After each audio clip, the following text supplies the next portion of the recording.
Maintenant, on va voir le grand 2, application.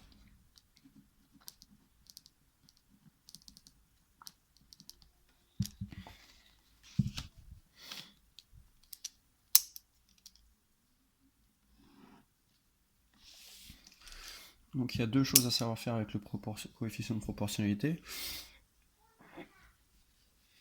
Déjà, il faut savoir comment est-ce qu'on le trouve lorsqu'on a un tableau de proportionnalité.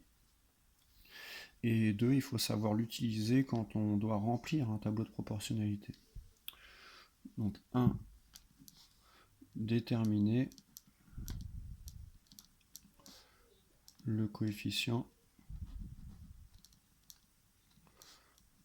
de proportionnalité. Là j'ai mis 2P, on barre ça, c'est un seul P.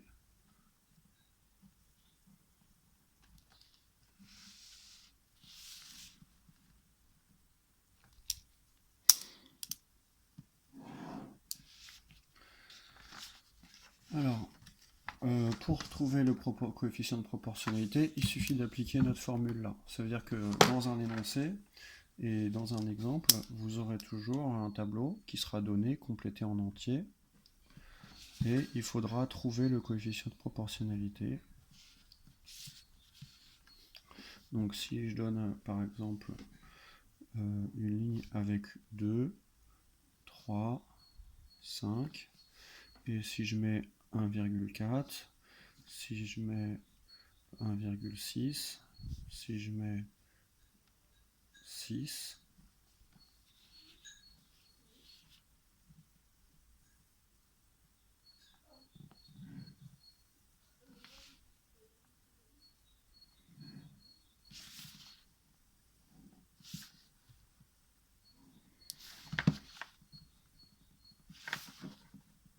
si la question c'est quel est le coefficient de proportionnalité, je dois être capable d'y répondre.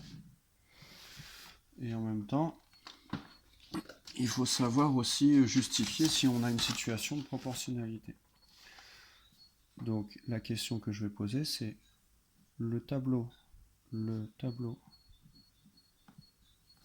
est-il un tableau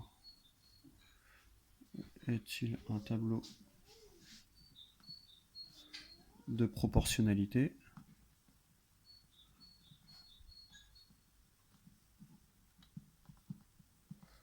Si oui, quel est le coefficient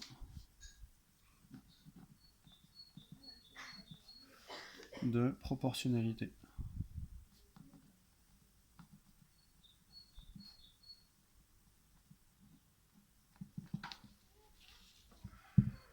Alors pour ça, je vais poser les divisions. Donc